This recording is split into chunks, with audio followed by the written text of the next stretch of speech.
अभी तक हमने सुना फॉर्मेट, ट्रेडिंग अकाउंट का फॉर्मेट क्या होता है, प्रॉफिट एंड लॉस अकाउंट का फॉर्मेट क्या होता है, बैलेंस शीट का फॉर्मेट क्या होता है। अब एप्लीकेशन, ध्यान से देखना, बहुत ही ज्यादा इंपॉर्टेंट चीज है आपके लिए कि क्वेश्चन को अप्रोच कैसे करना चाहिए। बहुत ही ज्यादा सिंपल बट बहुत ही ज्यादा इंपॉर्टेंट। सबसे पहले तो फॉर्मेट बना लेने चाहिए तीनों, ट्रेडिंग अकाउंट भी, प्रॉफिट एंड लॉस अकाउंट भी और बैलेंस शीट भी। पीरियड क्या है, 31 मार्च 2021। ध्यान से देखेंगे, 31 मार्च 2021। अब trading account for the year ended 31 March 2021, trading account page 1 आपके 1/3 ऑफ पेज 1 क्या ले लेगा, ट्रेडिंग अकाउंट। पेज 1 का 2/3 साइज क्या ले लेगा, प्रॉफिट एंड लॉस अकाउंट। एक पेज पे ट्रेडिंग और प्रॉफिट एंड लॉस अकाउंट बनाना चाहिए। Page 2 maximum half of the page, page 2 पे बैलेंस शीट। एक पेज पे तीनों चीजें मत बनाना, कुछ कुछ छोटे क्वेश्चंस होते हैं जिनमें बन सकती है, मत बनाना। पेज 1 पे सिर्फ ट्रेडिंग अकाउंट और profit and loss account, page 2 पे balance sheet. 1/3 of the page trading account को डिवोट करना, 2/3 of the page profit and loss account. तीनों फॉर्मेट रेडी कर दिए। ट्रेडिंग अकाउंट का फॉर्मेट क्या होता है, particular amount. Trading account for the year ended क्या था, 31 मार्च 2021, 31 मार्च 2021। प्रॉफिट एंड लॉस अकाउंट भी for the year ended 31 March 2021, particular amount. Balance sheet as at 31 मार्च 2021। अब ध्यान से देखना बेटा, हमें ट्रायल बैलेंस गिवन होगा। ट्रायल बैलेंस का एक एक आइटम कहीं ना कहीं जाएगा, बट एक ही बार जाएगा।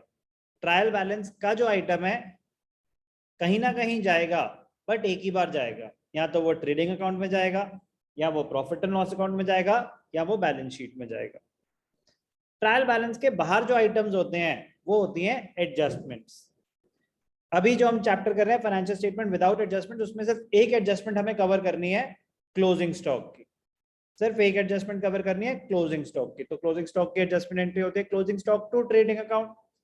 तो ट्रेडिंग अकाउंट में एक बार क्रेडिट साइड पे आ जाएगा और बैलेंस शीट में एसेट साइड।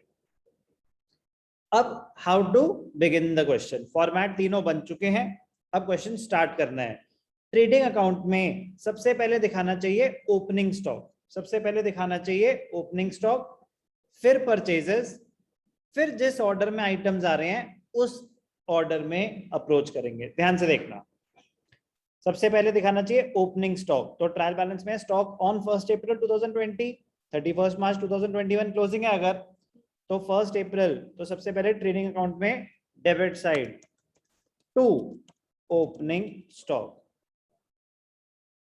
1,76,000। जैसे ही कोई आइटम आप दिखा दो, जैसे ही कोई आइटम आप दिखा दो, तो ट्रायल बैलेंस में ना उस पर टिक मार देना। बहुत जरूरी है टिकिंग। टिकिंग का मतलब उसकी ट्रीटमेंट हो गई है। काफी बार गलती ये होती है कि एक आधा आइटम रह जाता है और आपकी बैलेंस शीट बैलेंस नहीं होगी। एक क्वेश्चन करने में अप्रोक्सीमेटली आपको 20 to 25 मिनट्स लगेंगे अगर आपकी अच्छी स्पीड है तो। 25 मिनट्स के बाद अगर पता चलेगा कि बैलेंस शीट तो बैलेंस नहीं हुई, तो मतलब कोई ना कोई गलती है। अब वो गलती एग्जाम में तो आप ढूंढने की कोशिश भी मत करना, क्योंकि गलती ढूंढने के लिए पूरा क्वेश्चन स्टार्टिंग से देखना पड़ता है। बट जब आप प्रैक्टिस कर रहे हो तो बेटा लड़ाई करनी है क्वेश्चन के साथ कि मुझे तो बैलेंस शीट बैलेंस करनी है, कहाँ है गलती ढूंढनी चाहिए। लेकिन मैं कह रहा हूँ टिकिंग का खास ध्यान रखें। चलो ओपनिंग स्टॉक हो गया, फिर मुझे दिखाना चाहिए परचेजेस। जब आप परचेजेस दिखाओ तो देखो कि रिटर्न्स तो नहीं है, परचेजेस रिटर्न्स, क्योंकि वो साथ में एडजस्ट करके दिखानी है। रिटर्न इनवर्ड है, रिटर्न आउटवर्ड है। रिटर्न आउटवर्ड क्या होती है, परचेजेस रिटर्न। तो ध्यान से देखना, परचेजेस 6,83,000 एडजस्टमेंट है, एडजस्टमेंट क्या मतलब एक अमाउंट है, परचेजेस 683 इसमें से एडजस्ट करना है मुझे रिटर्न्स, तो इसलिए इनर कॉलम में दिखाना चाहिए, लेस रिटर्न आउटवर्ड्स। कितना है रिटर्न आउटवर्ड? 22,000।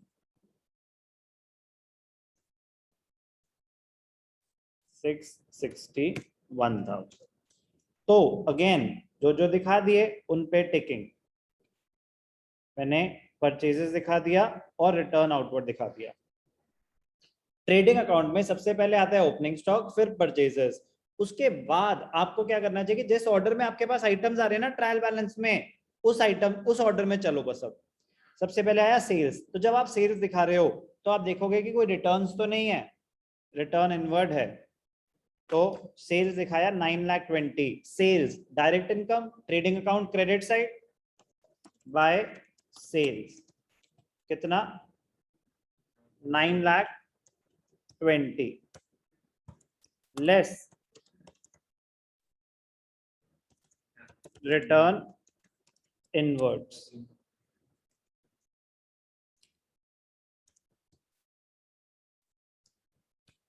$9,07,000। ध्यान से देखना, sales return inward. Next carriage inward. Sneha कहां आएगा कैरेज इनवर्ड्स? कैरेज इनवर्ड क्या है? एसेट है, एक्सपेंस है, लायबिलिटी है, कैपिटल है या रेवेन्यू है? Sneha,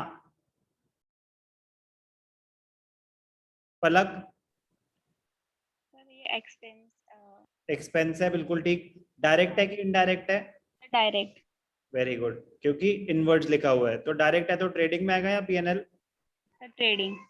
debit side, credit side? Debit side. Good, तो ये सारी चीजें हमने माइंड में सोचनी है।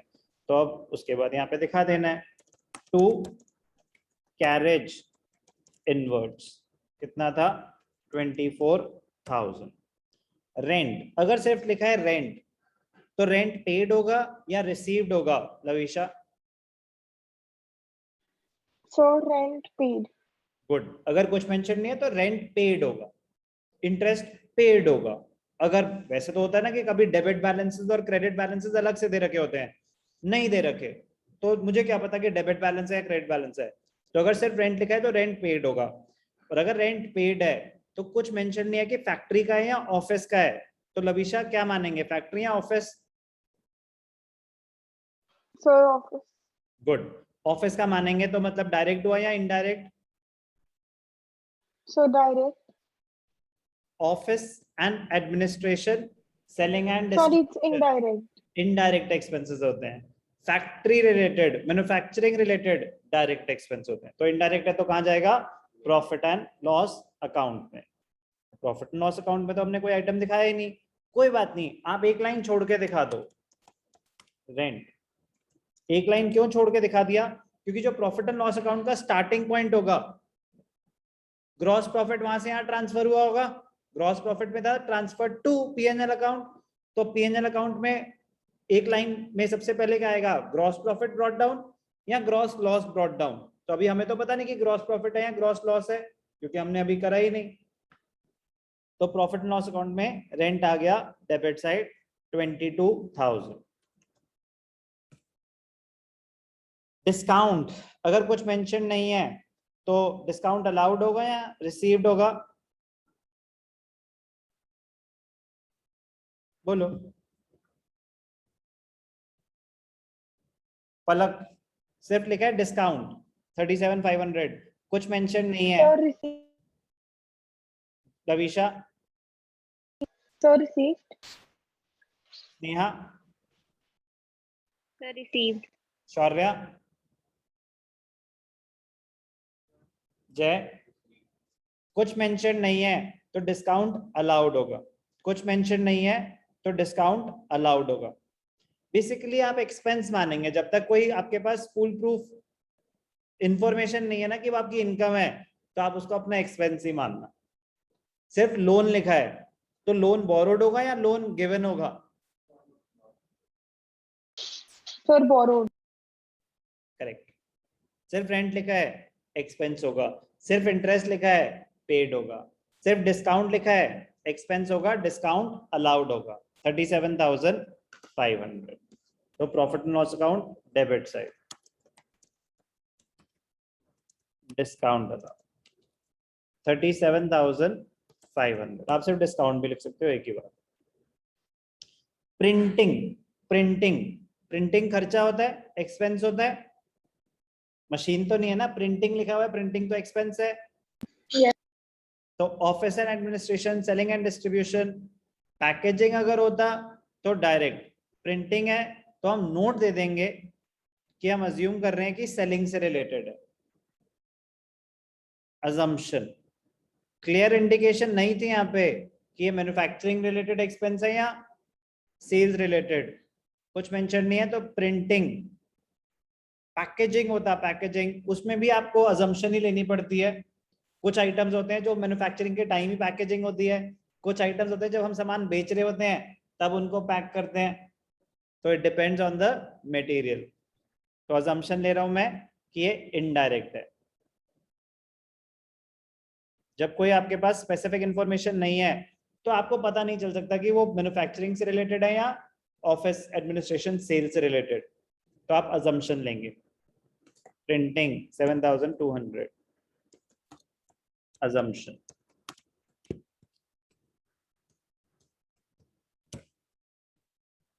इंश्योरेंस, इंश्योरेंस आपका इनडायरेक्ट एक्सपेंस होता है, किसी भी चीज की हो, मशीन की हो, गुड्स की हो, एडमिनिस्ट्रेशन एक्सपेंस है। P&L account debit side 5,000 to insurance 5,000। Travelling expenses 14,000।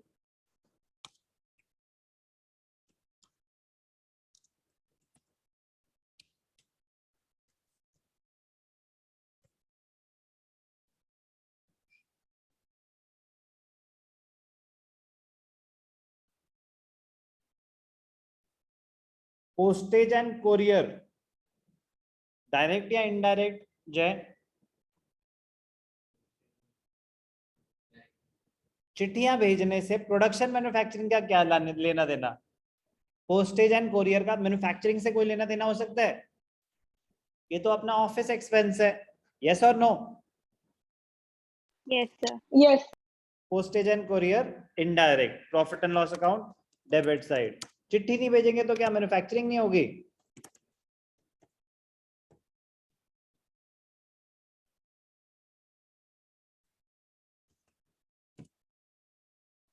Indirect.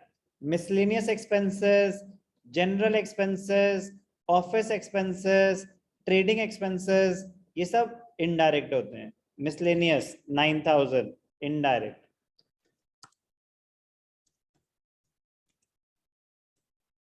Miscellaneous कितने? मिसलेनियस 9,000। बैड डेट्स भी इनडायरेक्ट होता है।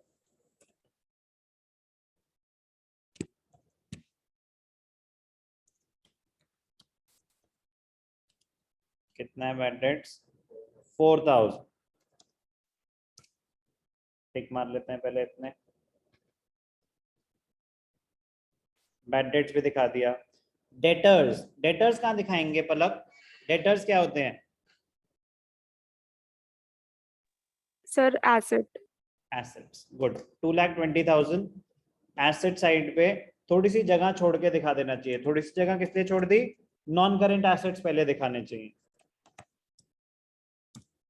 डेटर्स 2,20,000। क्रेडिटर्स कहाँ दिखाएंगे Sneha? The liability. Balance sheet में लायबिलिटीज। जगह छोड़ देनी चाहिए ज्यादा क्योंकि कैपिटल भी आनी है, नॉन करेंट अगर लायबिलिटीज हो तो वो भी आनी है। क्रेडिटर्स कितने हैं? 128। लोन फ्रॉम साहिल, लोन बोरो किया है या लोन दिया है? Sir, borrow. बोरो किया है तो लायबिलिटी है हमारी, Yes. तो लायबिलिटी साइड पे आ जाएगा लोन फ्रॉम साहिल। कितना? 50,000। कैपिटल इसमें अभी एडजस्टमेंट्स होंगी तो इनर कॉलम में दिखाना चाहिए कैपिटल 5,25,000। ड्राइंग्स कैपिटल में से माइनस करते हैं ड्राइंग्स,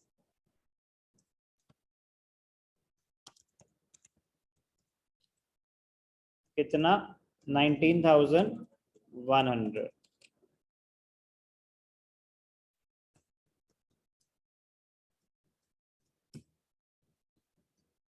कैपिटल भी आ गया, ड्राइंग्स भी आ गई। बिजनेस प्रेमाइसेस किसे बोलते हैं? Business premises, premises Sir, office, the place for business. Building, office building, तो लैंड बिल्डिंग को कलेक्टिवली प्रेमाइसेस बोलते हैं। तो हमारे क्या हुए non current assets, business premises 3,90,000, business premises 3,90,000। Last item है फर्नीचर 15,000। अब ध्यान से देखना, ये आपने सारे ट्रायल बैलेंस आइटम्स दिखा दिए, तो ऑर्डर में हमेशा जैसे करा ना बेटा प्लीज वैसे ही करना। कुछ स्टूडेंट्स क्या करते हैं पहले ट्रेडिंग अकाउंट बनाते हैं, तो ट्रेडिंग अकाउंट बनाने के लिए आप स्टार्टिंग से लेके एंड तक सारे आइटम्स देखोगे, फिर देखोगे अच्छा ग्रॉस प्रॉफिट आया कि नहीं आया, आया तो बड़ी खुशी की बात है चलो आगे करते हैं, नहीं आया तो आप वहीं रुक जाओगे। जब आपका वहीं आंसर मैच नहीं कर रहा तो आगे जाने में हिम्मत ही नहीं होगी आपकी। तो नहीं करना चाहिए ऐसा कि पहले ट्रेडिंग अकाउंट बना लेंगे, फिर प्रॉफिट लॉस में फिर स्टार्टिंग से लेके एंड तक पूरा क्वेश्चन देख रहे हो, फिर बैलेंस शीट में स्टार्टिंग से लेके पूरा एंड तक क्वेश्चन देख रहे हो। नो, जैसे जैसे आइटम्स आ रहे हैं वैसे वैसे दिखाओ। बस ट्रेडिंग में स्टार्टिंग में ओपनिंग स्टॉक और परचेजेस दिखा दो, फिर जैसे जैसे आइटम्स आए वैसे वैसे आप जहां पे वो पोस्ट होने हैं वो करते चलो। ट्रायल बैलेंस के बाहर जो स्टॉक दे रखा होता है उसको बोलते हैं क्लोजिंग स्टॉक। इंपॉर्टेंट पॉइंट है, क्लोजिंग स्टॉक एक एडजस्टमेंट होती है, दो बार आता है। एक तो क्लोजिंग स्टॉक में ध्यान रखना है कि stock closing stock is valued at cost और market price whichever is less. Concept of prudence ने बोला था नेट रियलाइजेबल वैल्यू और कॉस्ट जो भी कम है, एक ही वैल्यू दे रखे है तो वो प्रॉब्लम ही नहीं है, 240 ले लेंगे। एक बारी ट्रेडिंग अकाउंट में क्रेडिट साइड पे आएगा बाय क्लोजिंग स्टॉक, कितना है 240, और एक बारी बैलेंस शीट में एसेट्स में लास्ट में क्लोजिंग स्टॉक, कितना है क्लोजिंग स्टॉक 2,40,000। अब ध्यान से देखना, ध्यान से देखना, पोस्टिंग में किसी को कोई भी doubt? No, sir. Closing stock पे आपको डबल टिक मार देना चाहिए कि आपने 2 बार दिखा दिया, बाकी सब आइटम्स एक बार। अब ध्यान से देखना बैलेंसिंग, एक एक करके बैलेंसिंग करते हैं। ट्रेडिंग अकाउंट कंपेयर करेंगे क्रेडिट्स और डेबिट्स को, तो जब हमने टोटल निकाला तो क्रेडिट्स ज्यादा आ रहे हैं डेबिट से, तो नेट रिजल्ट क्या रहा होगा ग्रॉस प्रॉफिट। तो क्या लिखेंगे 2 gross profit transferred to profit and loss account. Credits का टोटल आया 1147, आपको वर्किंग नोट में कैलकुलेट करना पड़ेगा पहले।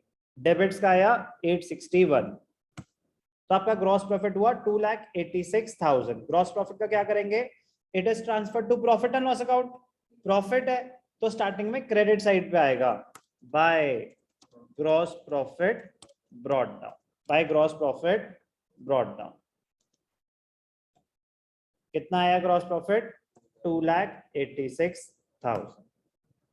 क्रेडिट्स और कुछ भी नहीं है, तो क्रेडिट्स है 286, डेबिट्स का आपको वर्किंग नोट में टोटल करना है, वो आया आपका 1,04,900। अगेन क्रेडिट्स आर मोर, तो नेट रिजल्ट आएगा net profit transfer to capital account. कितना है credits minus debits. Net profit का क्या करते हैं, net profit is added to the capital. Capital में यहां लिख देंगे एड नेट प्रॉफिट। कितना आया नेट प्रॉफिट 1,81,100। क्लोजिंग कैपिटल क्या आई 6,87,000। फिर आपने एसेट्स और लायबिलिटीज का टोटल देखना है। अगर एसेट्स और लायबिलिटीज मैच कर रहे हैं तो आपका क्वेश्चन सही है, वरना गलत है। बट कभी कभी कॉम्पनसेटिंग एरर्स भी हो सकते हैं कि आपकी बैलेंस शीट तो बैलेंस हो गई बट फिर भी कोई ना कोई गलती रह गई। बट मोस्टली अगर बैलेंस हो जाए तो सही करा होता है। Gross profit 286, net profit 181,100, balance sheet 8,65,000। बहुत ही ज्यादा इंपॉर्टेंट, बहुत ही ज्यादा मजेदार, बहुत ही ज्यादा काम की चीज है financial statements. Concentration top level की होनी चाहिए। कैलकुलेशन का ध्यान रखना, कैलकुलेटर यूज करोगे तो बहुत बड़ी गलती करोगे। एग्जाम में कैलकुलेटर अलाउड नहीं होंगे, आप कैलकुलेशन कर नहीं पाओगे। फाइनेंशियल स्टेटमेंट्स टर्म 2 के सिलेबस में है, जो कि पेपर ऑफलाइन होंगे, तो चीटिंग का स्कोप है नहीं आपके पास। तो आदत ना डालें कैलकुलेटर्स यूज करने की, क्योंकि कैलकुलेशन का बहुत बड़ा रोल रहेगा कि पहले आपको ट्रेडिंग में टोटलिंग करनी है ग्रॉस प्रॉफिट निकालने के लिए, ग्रॉस लॉस निकालने के लिए, फिर प्रॉफिट एंड लॉस अकाउंट में टोटलिंग का काम तो बेटा काफी है। तो जरा आराम से ध्यान से करेंगे। इनिशियली स्पीड के पीछे नहीं भागना, अंडरस्टैंडिंग के पीछे भागना है। बट एक बार अंडरस्टैंडिंग बन जाए तो स्पीड के पीछे भी भागना पड़ेगा, क्योंकि टाइम लिमिटेशन तो रहेगी आपके पास। बट पहले समझेंगे, फिर स्पीड पे ध्यान देंगे।